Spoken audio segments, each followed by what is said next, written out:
கிறிஸ்துவுக்குள் மிகவும் பிரியமான தேவனுடைய பிள்ளைகளே, இந்த காலை நேரத்திலே உங்களை சந்திப்பதிலே மிகுந்த மகிழ்ச்சி அடைகிறேன்.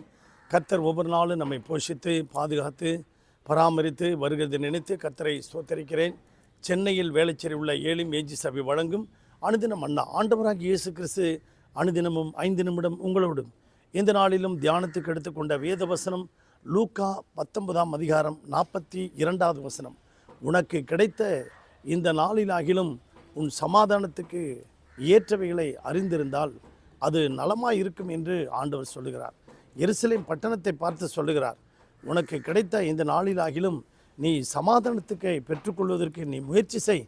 நீயோ சமாதானம் இல்லாமல் நிம்மதி இல்லாமல் இருக்கிற, அதனால் சமாதானத்துக்கு ஏற்றவைகளை நீ சிந்தித்துக்கொள், அந்த வாய்ப்பை பயன்படுத்திக்கொள் அப்படின்னு ஆண்டவர் அங்கே சொல்லுகிறார். அன்பு தேவனுடைய பிள்ளைகளே, இன்றைக்கி அநேகர் வியாதியினால் சமாதானம் இல்லை, வேலை இல்லாதனால சமாதானம் இல்லை, அநேக குடும்பத்தில் சமாதானம் இல்லை, கணவன் மனைவிக்குள்ளே சமாதானம் இல்லை. அப்படியாக 2 நண்பர்கள் ஒரு இடத்திற்கு மீன் பிடிக்க சென்றார்கள். ஒரு குளத்துக்கு போகும்போது ஒரு முதல் நண்பன் என்ன செய்கிறான், அதை தூண்டில் போடுகிறான்.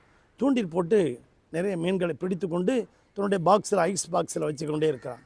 2வது நண்பன் ரொம்ப நேரம் கழித்து அவன் போடுகிறான், ஒன்றும் கிடைக்கல.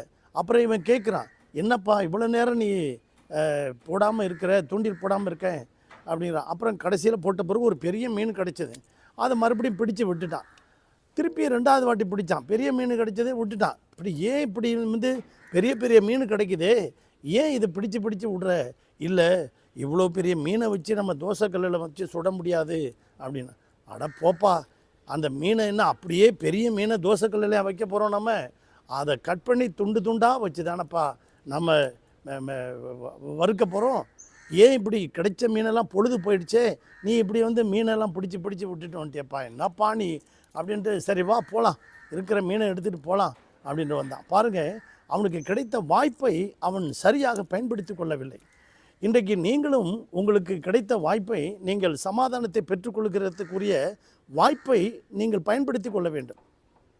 மார்க்கு 5ஆம் அதிகாரத்தில் 26வது வசனத்திலேருந்து நான் பார்க்கும்போது, அங்கே ஒரு சகோதரி 12 வருஷமாய் வாழ்க்கையில் உதிரப்போக்கு பெரும்பாடு உள்ள ஒரு ஸ்திரீ, அநேக வைத்தியர்கள்ட்டெல்லாம் போனாங்க, ஒரு வைத்தியர்களும் சுகமாக்க முடியல.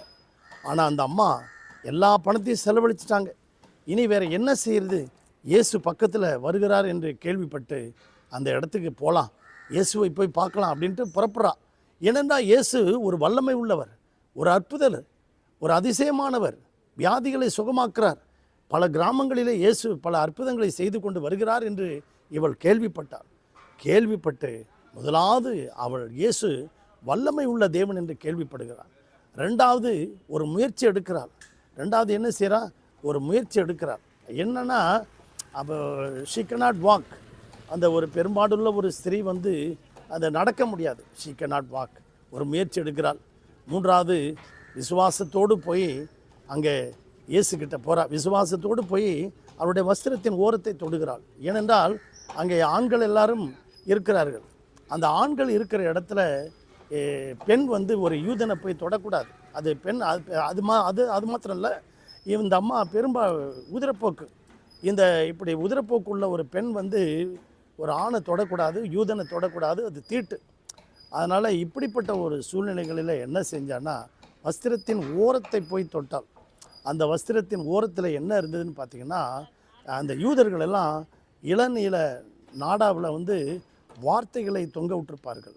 ஸோ என்னாகமத்தில் சொல்லப்பட்டிருக்கிறது, இவள் ஆண்டவருடைய வார்த்தையின் மேலே விசுவாசம் வைத்து அந்த வார்த்தையை தொடுவதற்காக போனார். வஸ்திரத்தின் ஓரத்தை தொங்கலை தொடுவதற்காக போனார். இயேசு அந்த மகள் வருகிறார் என்று கேள்விப்பட்டு அவளுக்கு ஒரு நல்ல ஒரு சந்தர்ப்பத்தை உண்டாக்கி கொடுத்தார், வாய்ப்பை உண்டாக்கி கொடுத்தார். அந்த ஆண்கள் எல்லாரும் அப்படி நெருக்கிக்கிட்டு இருக்கும்போது திடீர்னு கூட்டத்தில் நின்றுட்டார். நின்னவொன்னு கூட்டத்தில் கேப்பு கிடைச்சது. அந்த கேப்பில் போய் இயேசுவை தொட்டுட்டார். அருமையான தேவனுடைய பிள்ளைகளை, என்னை தொட்டது யார் என்று கேட்டார். உடனே இயேசுவிடத்திலிருந்து ஒரு வல்லமை புறப்பட்டு போய் அந்த மகளை தொட்டு அவள் சுகத்தை பெற்றுக்கொண்டார். இயேசு அந்த மகளை பார்த்து சொன்னார், உன் விசுவாசம் உன்னை ரட்சித்தது, நீ சமாதானத்தோடு போ, நீ வேதனை நீங்கி சுகமாயிரு என்று ஆண்டவர் சொன்னார். இன்றைக்கு உங்கள் வாழ்க்கையில் சமாதானத்தை பெற்றுக்கொள்கிறீர்களா? உங்களுக்காக ஜெபிக்கட்டுமா? பரலோக பிதாவே, இந்த சத்தத்தை கேட்டுக்கொண்டிருக்கிற ஒவ்வொரு பிள்ளைகளையும் ஆசீர்வதியும். சமாதானம் இல்லாமல் இருக்கிற பிள்ளைகளுக்கு நல்ல சுகம், பலன், ஆரோக்கியம், சந்தோஷம், சமாதானத்தை தருவீராக. ஒவ்வொருவரையும் வேலியெடுத்து பாதுகாத்துக் கொள்ளும். இயேசுவின் நாமத்தில் பிதாவே, ஆமென். God bless you.